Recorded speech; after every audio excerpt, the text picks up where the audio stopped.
unidad y diversidad del español es el tema que vamos a tratar en el programa de hoy. Y para ello tenemos a un especialista, un lingüista muy destacado y que además tiene una función también muy destacada, cual es la de secretario general de la Asociación de Academias de la Lengua Española. En este caso es el doctor don Francisco Javier Pérez. Como somos amigos, entonces tú me vas a permitir que tengamos un diálogo, un coloquio, pues sobre algunos de los aspectos de la función que está realizando en la academia, en la Asociación de Academias, y hablemos también de otros asuntos, si te parece bien. Y para ello, pues vamos a empezar con la labor del profesor como un lexicógrafo que ha estudiado muy pormenorizadamente muchos aspectos, pero yo destacaría dos. Uno, un plano teórico de cómo se hacen los diccionarios, cómo han de ser los diccionarios, y el segundo, claro, si él procede del ámbito de la Academia Venezolana de la Lengua, cómo no iba a estudiar todos los aspectos lingüísticos de la lengua en Venezuela. Y para ello, pues entonces, en primer lugar, quisiera yo que nos hablara de su labor y de tu labor intelectual en el terreno. Vamos a centrarnos teórico y lexicográfico. Bueno, ciertamente yo soy lexicógrafo y me ha interesado particularmente no solamente la elaboración de diccionarios, que es la tarea clave de un lexicógrafo, sino en cierta medida abordar, bueno, pormenores ya técnicos de cómo concebir los diccionarios para el tiempo presente. La lexicografía, como sabemos, es una disciplina muy antigua y tiene grandes tradiciones, bueno, en lengua española muy ya demoradas en el tiempo, pero también en los países hispanoamericanos las tradiciones más sólidas en lexicografía vienen del tiempo de la colonia, porque muchos misioneros e historiadores antiguos colocaban glosarios y vocabularios al final de sus libros para recoger esas voces que para ese tiempo eran extrañas y que un público español, sobre todo, no las iba a comprender. Entonces, claro, creo que reflexionar modernamente sobre lo que han sido los diccionarios desde el tiempo viejo, digámoslo así, hasta el tiempo más reciente, ilustra de cómo encarar nosotros hoy en día la tarea de hacer nuevos diccionarios y cada vez mejores diccionarios. Y ahí habría dos particularidades que yo quisiera resaltar. Una, el diccionario que se hace, el diccionario del español, que se hace ya afortunadamente en conjunción con todas las academias. Y luego, después los diccionarios particulares de cada modalidad de habla, en este caso los de Venezuela. ¿Y cuál ha sido la labor tuya fundamentalmente en este terreno Bueno, yo soy autor de varios diccionarios que intentan describir parcelas del español de Venezuela, desde un diccionario general que hemos llamado Diccionario del Habla Actual de Venezuela, que hicimos una colega venezolana y yo, hasta, digamos, mis trabajos más recientes que están dedicados a la lexicografía histórica. Concretamente, el Diccionario Histórico del Español de Venezuela acaba de aparecer el segundo volumen de ese diccionario. Y claro, es una tarea obviamente interminable, titánica, agotadora, porque los diccionarios históricos tienen como meta fundamental que sean las documentaciones las que hablen sobre las palabras y que no tanto la impronta del lexicógrafo esté ahí implicada.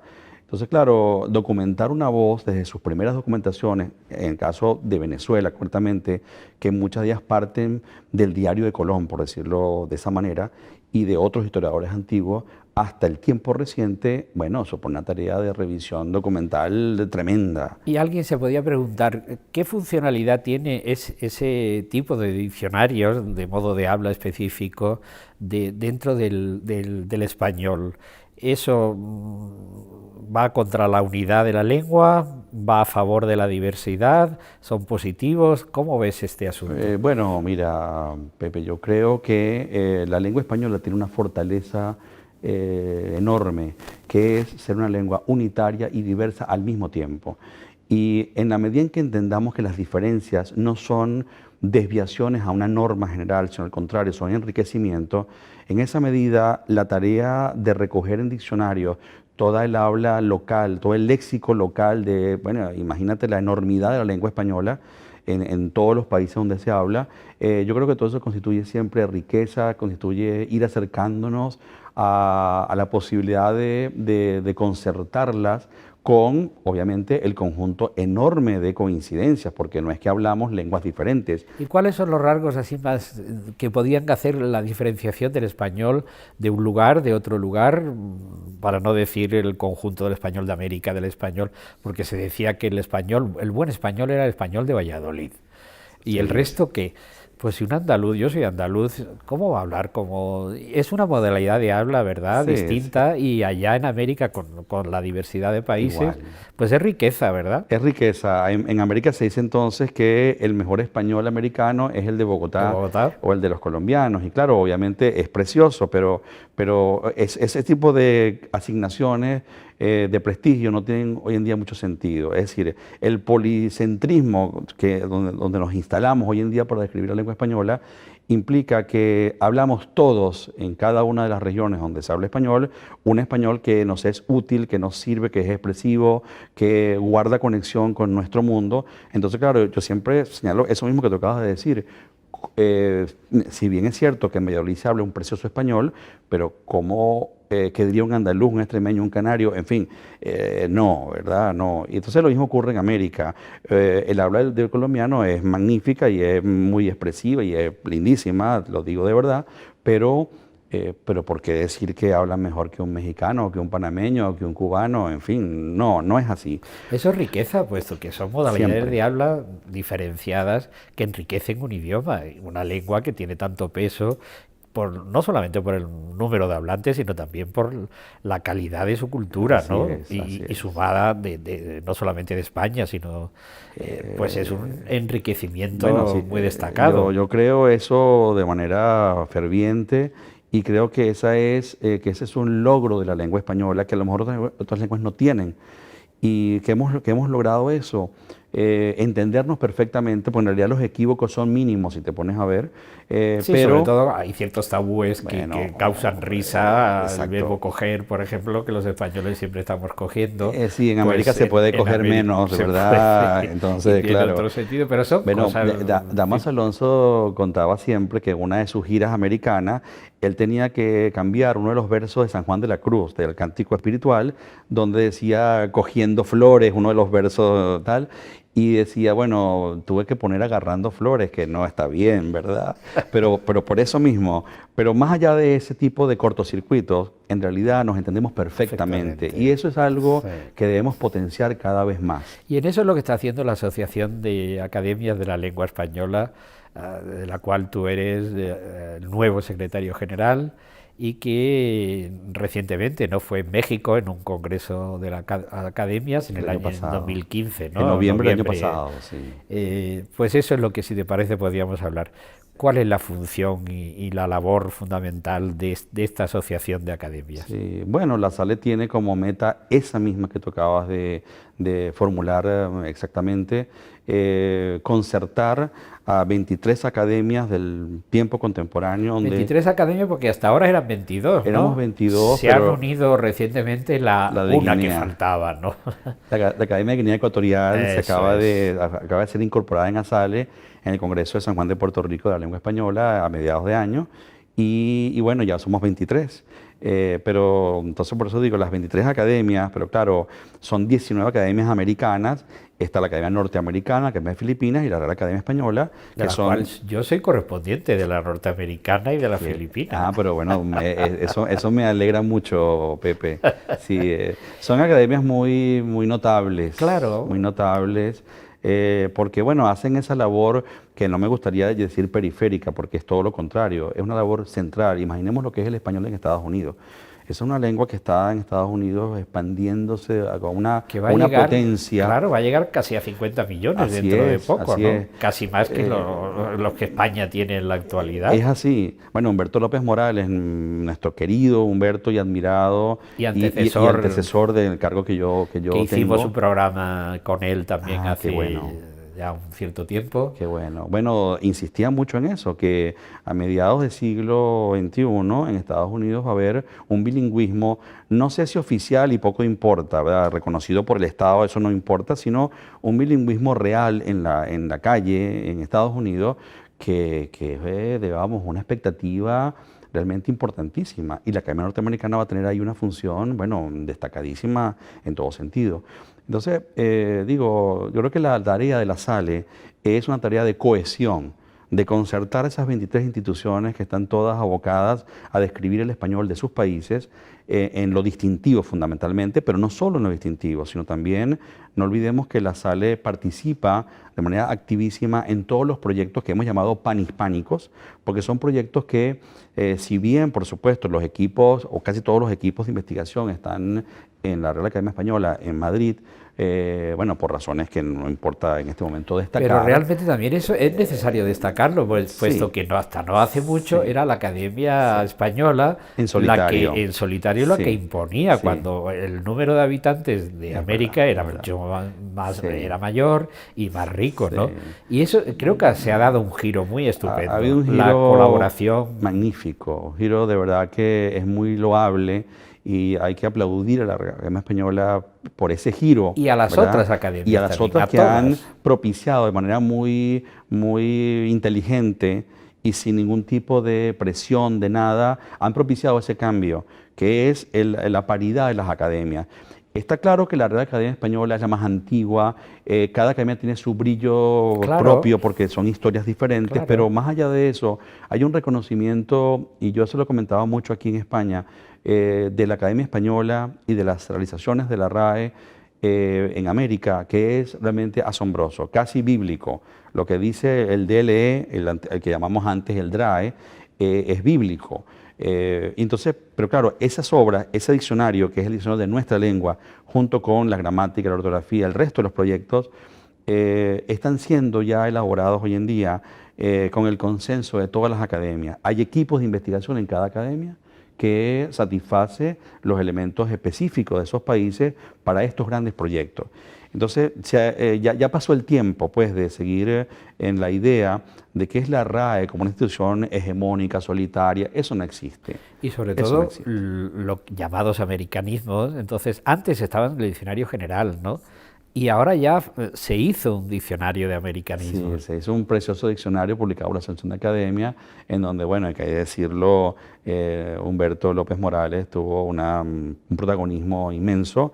Es una de las grandes realizaciones de la lexicografía en español actual, y ese diccionario recoge, por supuesto no todo, porque el todo es imposible en Posible. lexicografía, pero recoge un conjunto de voces y de matices, sobre todo dialectales y de toda índole, que hacen de ese diccionario una referencia, pero absolutamente necesaria para entender el léxico americano.